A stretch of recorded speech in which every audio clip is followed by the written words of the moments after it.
ರೈತನ ಬದುಕು ಎಲ್ಲರ ಜೀವನಕ್ಕೂ ಆಧಾರ ಶಕ್ತಿ. ಮನುಷ್ಯನಿಗೆ ನೀರಿಲ್ಲ, ಗಾಳಿ ಇಲ್ಲ ಅಂದರೂ ಗಂಜಿನಾದರೂ ಬೇಕು. ಒಂದು ಅನ್ನತೋ ಪ್ರಾಣ, ಪ್ರಾಣತೋ ಪರಾಕ್ರಮ. ಆ ಅನ್ನವನ್ನು ಕೊಡ್ತಕ್ಕಂಥ ರೈತರನ್ನು ಗುರುತಿಸಿದ್ದು ಭಾಳ ಹೆಮ್ಮೆಯ ಮಾತು. ರೈತರ ಒಂದು ಬದುಕನ್ನು ಗುರುತಿಸಿ ರೈತನಿಗೆ ಒಂದು ಚೈತನ್ಯಶಕ್ತಿಯನ್ನು ತಂದು ಕೊಟ್ಟಿರ್ತಕ್ಕಂಥದ್ದು ಅತ್ಯುತ್ತಮವಾಗಿರತಕ್ಕಂಥ ಸಾಧನೆ ಅಂತಕ್ಕಂಥದ್ದು ಹೇಳೋದು. ಈಗಾಗಲೇ ನಮ್ಮ ಉಪಮುಖ್ಯಮಂತ್ರಿಗಳು ಹೇಳಿದರು, ರೈತರ ಬದುಕಿಗೆ ವರ್ಣನ ಒಂದು ಪ್ರಭಾವ ಭಾಳ ಮುಖ್ಯ ಅಂತ. ನೀರಿದ್ದರೆ ಬದುಕು ಅಂತ. ಆ ನೀರಿನ ಪ್ರಭಾವವನ್ನು ಯಾರ ಶಕ್ತಿನೂ ಅಲ್ಲದು. ನೀರನ್ನು ಐತಪ್ಪ ದಿಲ್ಲಿ ಒಳಗೆ ಮೋದಿಯವರು ತಮ್ಮ ಭಾಗದಲ್ಲೆಲ್ಲ ನೀರನ್ನು ಕಟ್ಟಿ ಟ್ಯಾಂಕ್ ಕಟ್ಟಿ ಇಟ್ಕೊಂಡಾರ ಅಂತ ಅನ್ಬೋದು. ಇಲ್ಲ ಇಲ್ಲೇ ನಮ್ಮ ಬೆಂಗಳೂರು ನಗರದಲ್ಲಿ ಉಪಮುಖ್ಯಮಂತ್ರಿಗಳು, ಮುಖ್ಯಮಂತ್ರಿಗಳು ನೀರನ್ನು ಸಂಗ್ರಹಣೆ ಮಾಡಿ ಇಟ್ಕೊಂಡ್ರಂತ ಅಂದಿರ್ಬೋದು. ಅದರ ನೀರು ಯಾರು ಸತ್ತು, ಅದು ಭಗವಂತನ ನೀರು, ಅದು ಭಗವಂತ ಕೊಡುವಂಥ ಆಶೀರ್ವಾದ. ಆ ಗಂಗೆ ಬಂದಾಗ ತೀರ್ಥ ಆಗತ್ತೆ. ತೀರ್ಥವನ್ನು ಸೇವನೆ ಮಾಡಿಕೊಂಡು ಶಕ್ತಿ ಉಳ್ಳುವಂಥ ರೈತರಾಗ್ತೀವಿ. ರೈತರ ಅನ್ನ ಪ್ರಸಾದ ಆಗುತ್ತೆ.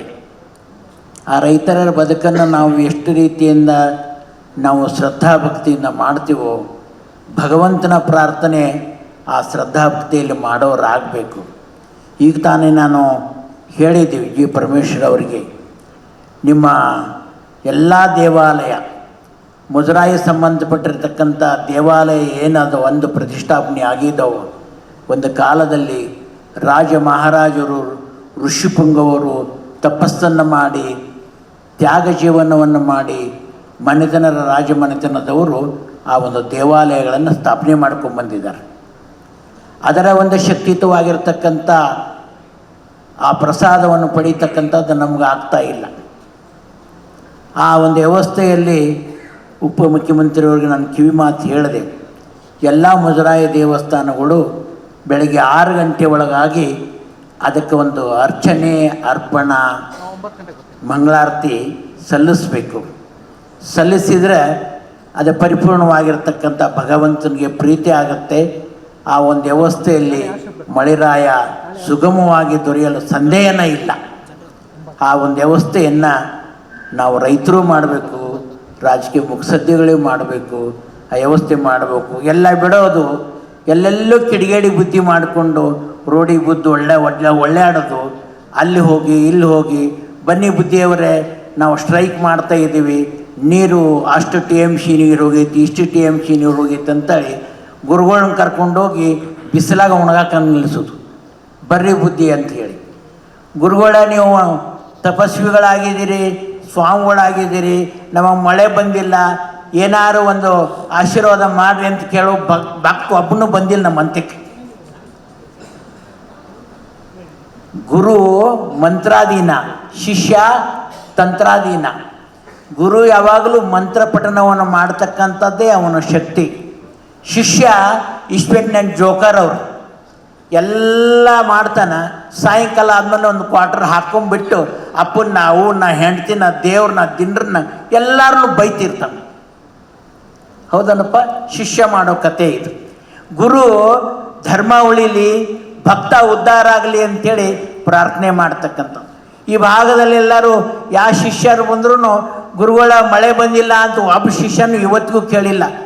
ಈಗ ನನ್ನ ಕಿವಿ ಬಿದ್ದದ್ದು ಮಳೆ ಇಲ್ಲ ನೋಡ್ರಿ ಬುದ್ಧಿ ಅಂತ ಅವ್ರು ಕೇಳಿರೋದು ನನ್ನ ಕಿವಿ ಬಿದ್ದೈತಿ. ಮಳೆ ಬರೋಂಗಿಲ್ಲ ಅಂತಂಗ ತಡದ ಮಳೆ ಆಗೈತಿ, ಖಂಡಿತ ಮಳೆ ಬರ್ತೈತಿ. ಅದರ ಒಂದು ಭರವಸೆಯನ್ನು ನಾವು ಕೊಡ್ತಾ ಇದ್ದೀವಿ. ಮುಂದೂ ಕೂಡ ಆ ಅನುಷ್ಠಾನವನ್ನು, ಜಪತಪಗಳನ್ನು ಮಾಡೋರಾಗ್ತೀವಿ. ರೈತರು ಕೂಡ ನೀವು ಹಸಿರು ಶಲ್ಲೆಯನ್ನು ಮೈಮೇಲೆ ಹಾಕ್ಕೊಂಡಿದ್ದೀರಾ. ಹಸಿರು ಜೀವನದ ಉಸಿರು ಅಂತ. ಆ ಹಸಿರು ಬೇಕಂದ್ರೆ ನಮ್ಮ ಪರಮಾತ್ಮನ ಜಡೆ ಗಂಗೆ ನಮಗೆ ಬೇಕೇ ಬೇಕು. ಅವಳ ಪ್ರಾರ್ಥನೆಯನ್ನು ನಾವು ಮಾಡಬೇಕಾಗಿರ್ತಕ್ಕಂಥ ಎಲ್ಲ ರೈತರ ಊರಲ್ಲೂ ಕೂಡ ಒಂದು ಬಸವೇಶ್ವರ ದೇವಸ್ಥಾನ ಇರ್ತತಿ, ಒಂದು ಈಶ್ವರ ದೇವಾಲಯ ಇರ್ತತಿ, ಒಂದು ವಿಷ್ಣು ದೇವಾಲಯ ಇರ್ತತಿ. ಯಾವ್ಯಾವ ದೇವಾಲಯಗಳದಾವೋ ಎಲ್ಲ ರೈತರು ಸೇರಿ ಬೆಳಗಿನ ಜಾವ ಅದಕ್ಕೆ 6 ಗಂಟೆ ಒಳಗಾಗಿ ಮಂಗಳಾರತಿ ಆಗುವಂಗೆ 48 ದಿನ ಮಾಡಿರಿ. ನಿಮ್ಮೂರು ಕೋಡಿ ಒಡೆದು ಹೋಗೋಂಗೆ ನೀರು ಬರ್ತದೆ. ಅದು ನಿದರ್ಶನ ಶಕ್ತಿ ಇದೆ, ಪ್ರಶ್ನೆ ಇಲ್ಲ. ನಾವೇನು ಅನ್ನತೋ ಪ್ರಾಣ ಪ್ರಾಣತೋ ಪರಾಕ್ರಮ ಅಂತ ಹೇಳ್ತೀವಲ್ಲ, ಅನ್ನಮಯವಾಗಿರ್ತಕ್ಕಂಥ ಈ ಶರೀರ, ಅದಕ್ಕಾಗಿ ಭಗವಂತನ ಆಶೀರ್ವಾದ ಬೇಕಾಗಿರ್ತತಿ. ನಾವು ಭಗವಂತನ ಪ್ರಾರ್ಥನೆ ಮಾಡೋಕ್ಕೆ ಕಲಿಬೇಕು. ಇವತ್ತಿನ ಒಂದು ಪ್ರವೃತ್ತಿಯಲ್ಲಿ ಸಾಯಂಕಾಲ ಆದಮೇಲಿಂದ ನಮ್ಮ ಬುದ್ಧಿ ಸ್ಥಿಮಿತ ಇರುವುದಿಲ್ಲ. ಆ ಬುದ್ಧಿ ಕಂಟ್ರೋಲ್ ತರಬೇಕನ್ನು ಮಲಗುವಾಗ ಭಗವಂತ ಬೆಳಗರೊಳಗೆ ನಮ್ಮ ಎಚ್ಚರಿಕೆ ಆಗಿರ್ತಕ್ಕಂಥ ಆರೋಗ್ಯ ಭಾಗ್ಯವನ್ನು ಕೊಡಪ್ಪ, ಮುಂದಿನ ಬದುಕನ್ನು ನಾವು ರೂಪಿಸ್ಕೋಬೇಕಂಥೇಳಿ ಭಗವಂತನ ಧ್ಯಾನ ಮಾಡಿ ಮಲ್ಕೊಳ್ಳೋರು ಯಾರದಾರ? ಹೆಂಡ್ತಿ ಬೈದು ಮಕ್ಕೋತಾನ, ಅತ್ತಿ ಮಾವನ ಬೈದು ಮಕ್ಕೋತಾನ, ದುಡ್ಡು ಸಾಲ ಕೊಡಲಿಲ್ಲ ಅಂತ ಮಕ್ಕೋತಾನ. ಎಲ್ಲ ನೋಡಿದ್ರೆ ಎಲ್ಲರನ್ನು ಬೈಯುವುದಾಗೈತೆ ಹೊರತು ಸ್ಮರಣೆ ಮಾಡೋರು ಯಾರು ಬೆಳ್ಳೆ ಎಣಸ್ ಜನನೇ ಇಲ್ಲ. ಈ ಪರಿಸ್ಥಿತಿಗಾಗಿರೋದ್ರಿಂದ ಮಳೆ ಹಿಂದುಳಿದೈತಿ. ಮಾಡಿದ್ದಕ್ಕೆ ಮನವೇ ಸಾಕ್ಷಿ, ತೋಡಿದ್ದಕ್ಕೆ ಜಲವೇ ಸಾಕ್ಷಿ ಅಂತ. ಈಗೇನು ರೈತರ ಬದುಕು ನೀವು ಬಂದಿರಲ್ಲ, ರೈತರು ನಿಮ್ಮ ಊರೊಳಗಿರ್ತಕ್ಕಂಥ ದೇವಾಲಯವನ್ನು ಪರಿಪೂರ್ಣ ಬೆಳಗಿನ ಜಾವ ಆ ಒಂದು ಪೂಜೆ ಆಗ್ತಕ್ಕಂಥ ಅರ್ಚಕರಿಗೆ ಹೇಳಿ ನೀವು ಪ್ರಾರ್ಥನೆ ಸಲ್ಲಿಸ್ರಿ. ಭಗವಂತನ ಆಶೀರ್ವಾದ ಖಂಡಿತ ಸಿಗುತ್ತೆ ಅಂತಕ್ಕಂಥ ಮಾತನ್ನು ಹೇಳ್ತಾ ಇದ್ದೀನಿ. ಈ ರೈತರ ಒಂದು ಸನ್ಮಾನ ಕಾರ್ಯಕ್ರಮ ಭಾಳ ಸಂತೋಷ ತಂದಿರತಕ್ಕಂಥದ್ದು. ಇನ್ನೂ ಹೆಚ್ಚಿನ ರೀತಿಯಿಂದ ರೈತರ ಬದುಕು ಬಾಳು ಬಂಗಾರವಾಗಲಿ ಅಂತಕ್ಕಂಥ ಮಾತನ್ನು ಹರಿಸುತ್ತಾ, ಈ ಎಲ್ಲ ವಿಚಾರದಲ್ಲಿ ನಮ್ಮ ಕನ್ನಡ ಪ್ರಭಾ ನ್ಯೂಸ್ನವರು ಭಾಳ ಉತ್ತಮವಾಗಿರ್ತಕ್ಕಂಥ ಪ್ರಚಾರ ಮತ್ತು ಸಂಘಟನೆ. ಒಂದು ಹನಿ ಮಸಿ ದೇಶಕ್ಕೆಲ್ಲ ಖುಷಿ.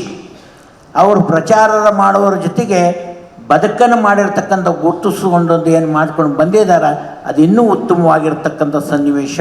ಅದಕ್ಕೆ ಮತ್ತೆ ಶ್ರೀಮಂತರಾಗಿರ್ತಕ್ಕಂಥವರೆಲ್ಲ ಅವರಿಗೆ ಹೆಗಲು ಕೊಟ್ಟು, ಈಗ ನಾವು ನೋಡಿದ್ವಿ ಎಲ್ಲರಿಗೂ ಸನ್ಮಾನಿತನ ಕರೆದ್ರು, ಸನ್ಮಾನಿತರಿಗೆ ಇಷ್ಟು ಬಹುಮಾನ ಹಣ ಕೊಡ್ತೀವಿ ಅನ್ನತಕ್ಕಂಥದ್ದು, ಅವ್ರಿಗೇನು ಪ್ರಶಸ್ತಿ ಕೊಡುವಂಥ ಶಕ್ತಿಯನ್ನು ಕೊಡತಕ್ಕಂಥದ್ದು ಶ್ರೇಷ್ಠ ದಾನಿಗಳಾಗೆಲ್ಲ ಮುಂದೆ ಬಂದಿದ್ದಾರೆ.